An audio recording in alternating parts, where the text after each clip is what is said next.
Hello, today we are going to work through an example of a developmental network and take a look at how homeotic genes could affect its expression.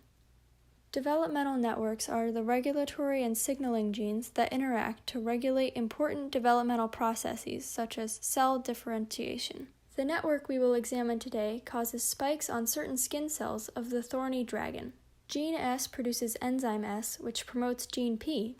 Gene P produces enzyme P, which represses gene I. Gene I produces enzyme I, which represses gene K. Gene K produces enzyme K, which promotes gene E, which produces the spikes on the dragon. This is the wild-type strain, where all genes are functional.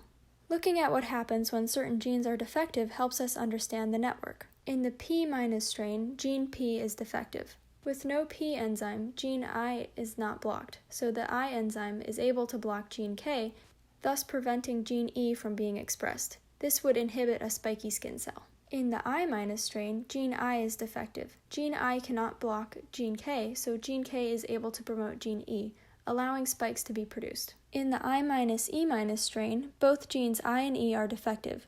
Gene I is not able to block gene K, however, since gene E is defective, no spikes can be produced anyways. In the S-K- strain, both genes S and K are defective.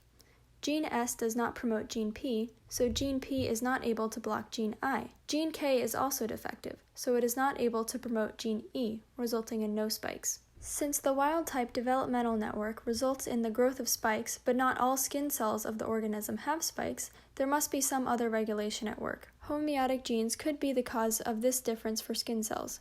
Homeotic genes are a main regulator of cell differentiation. They give identity to the different cells in an organism.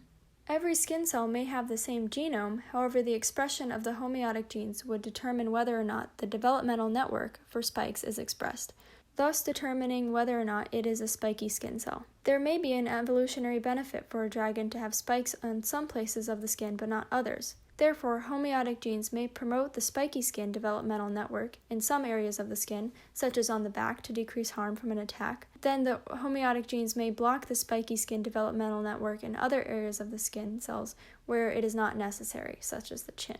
Here are my works cited. Thank you so much for watching.